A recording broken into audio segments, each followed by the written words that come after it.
Hello, everybody. Welcome to whatever channel we're posting this to, because I don't know at the time of recording this.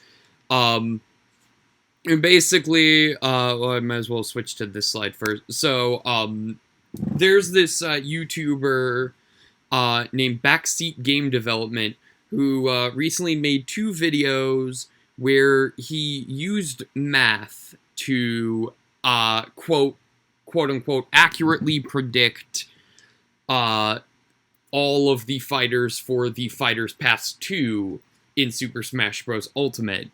And of course, now that it has been confirmed that the first fighter of Fighter Pass 2 is in fact a character from ARMS, while we don't know what specific character it is, we're going to be using this new information to make our own predictions. So this video is my prediction using the math, and then we're gonna do another video of Jacob's.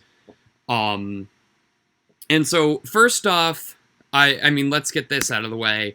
So first off, we have to, predict exactly which character from ARMS is going to be making it. Now, obviously, as you see by this grid, I'm not going to go into all the details of how the math works out. Just, if you want to see, like, the specifics of how he figured this all out, watch Backseat Game Development's videos on this.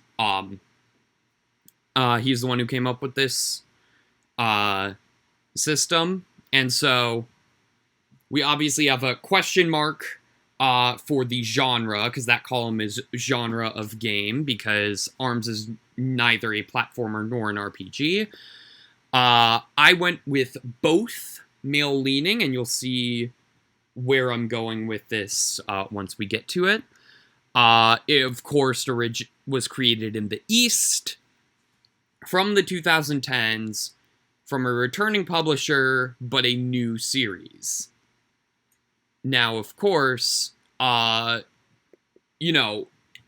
is obviously a fighting game, but fighting doesn't necessarily have the numbers to make the math work for a guaranteed spot on the roster. So, we got technical and a little generous, and also attributed the genres action and sports to the ARMS games. So, what fighter do I think will be joining the Fighters Pass from ARMS? Well, I think a bunch of them are going to join. I think this is going to be a Bowser Jr. situation where maybe Springman as the default skin, hence the male lenience, but each skin, I think, will be a different character. Just because there's so many ARMS characters, it'd be a shame to just have, like, one, and I feel like they can make it work really well having, 8 of the... I don't know which 8 of the characters they would pick, but that's what I'm predicting anyway from this. Now, onto the 5 actually original fighters.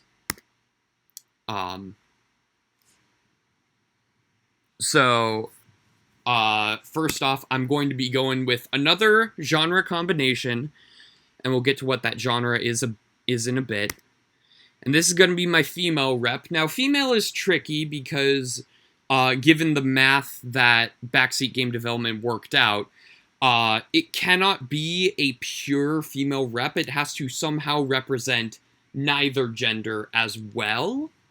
And I found a creative way to do this. It's another character from the East, representing the 90s, from a return publisher, and a returning series. Now, the genres I'm combining are shooter and adventure. But what female/neither character, or should I say characters, can we include from a shooter and adventure series that's already been represented in Smash? That's right. I went with Tronbon and Servbots. While Tronbon is obviously female, the serve bots are genderless. So it works perfectly as sort of a team character, sort of like Rosalina and Luma. And, I mean, Tron Bonne and the serve bots have been in fighting games before. So there's my female/neither rep. Alright, now that we've got the genre combinations out of the way, we're left with platformer and RPG reps. So I'm gonna next go to my first platformer rep. It's a male from the East that represents both the 80s and the 2000s from a new publisher and a new series. Now, what rep could possibly make this combination work? Well, I think Jacob and I both agree that if there's one thing this fighter pass should include, ideally, it's an indie rep. Which is why I've included quote from Cave Story. Because while his game did come out in the 2000s, it is heavily inspired by games of the 80s, such as Metroid and Castlevania. And, surprisingly enough, this is actually a Japanese indie game rather than a Western rep. So, we do still have a Western rep. I didn't realize that. Yeah. So we do still have a Western rep to take care of. And I'm going to take care of that now with my second platformer rep, who's another male, from the West, of course. My second 90s rep from a return publisher and a return series.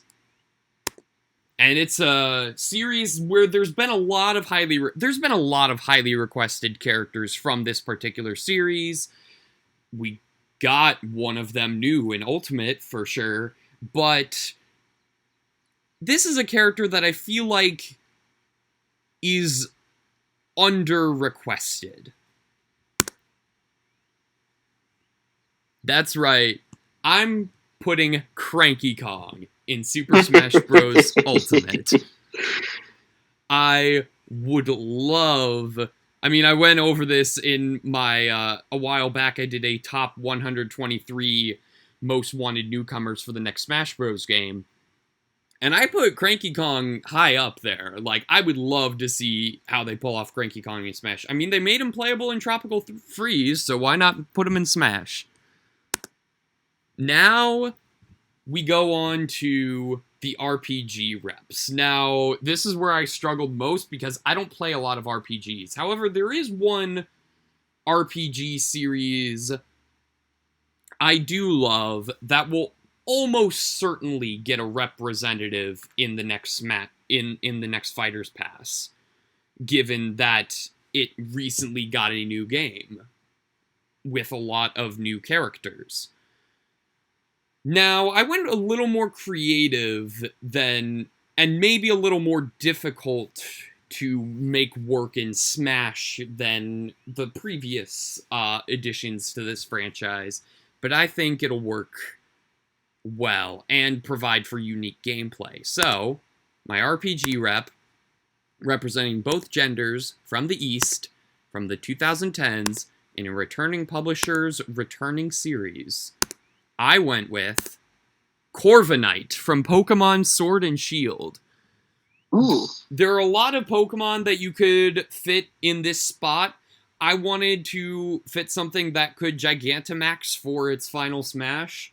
And I think Corviknight would provide for some unique gameplay. And it is one of the more popular Pokemon in Sword and Shield. So that's why I went with Corviknight. And for my last representative, this is the one I had the toughest time thinking of. An RPG rep who's male, hailing from the East, from the 80s, from a returning publisher, but a new series. And you know what third-party publisher I think is underrepresented in Smash Ultimate? Namco. I mean, they've got Pac-Man in there, which is their mascot, but they really don't have anything else, which is sad, especially considering that they helped make the game.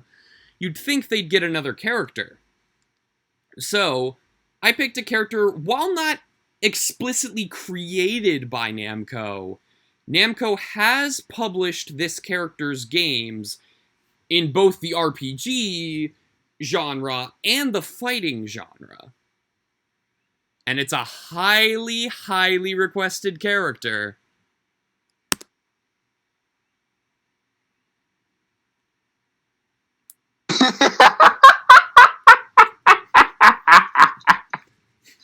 That's right. What better way to end off Smash Bros. Ultimate by putting one of the most requested characters ever into the game, with Sakurai finally giving in to the fans' requests and putting Goku in Super Smash Bros. Ultimate. And with that, that is it for my predictions for the Fighter Pass. And that's going to be it for this video. Be sure to check out the next video where we take a look at Jacob's predictions for this Fighter Pass. Peace. Adios.